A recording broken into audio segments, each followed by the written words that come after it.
Oftentimes I'm asked, what really changed your life? I grew up in a very poor environment, on the streets all my life. I'm a street kid. I don't have a degree from academia, but I got a doctorate from the streets. So why didn't I go left instead of right? Why didn't I end up in prison or a drug addict or an alcoholic?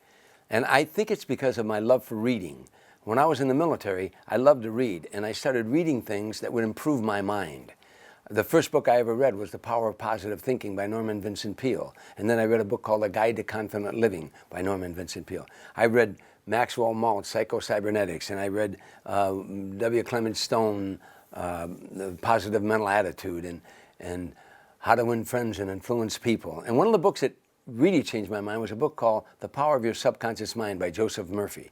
Whatever the mind can see and believe it will achieve was written, thousands of years ago. It's biblical in nature. And when I learned that I could program something into my subconscious mind, the image, and if I saw it and I felt it and I believed it, it could become a reality. The book showed me how that was done. That every night before you go to sleep and when you first wake up in the morning, when your conscious mind is most at rest, you envision the end results you want. Whatever the mind can see and believe, it will achieve.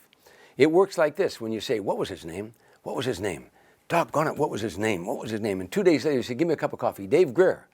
Where'd that come from? Where it came from is once you gave the subconscious mind the picture and the image and the emotion,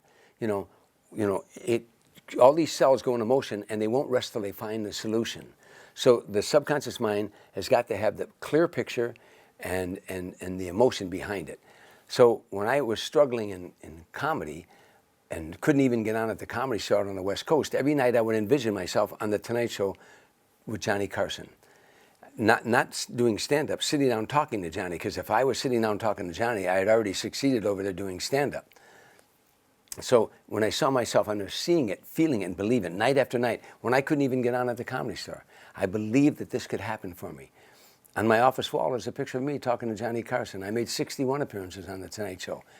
But my subconscious mind saw that picture long before it became a reality. Nothing can become a reality unless it's thought first. It has to be thought before it can become a reality. That's how the subconscious mind works.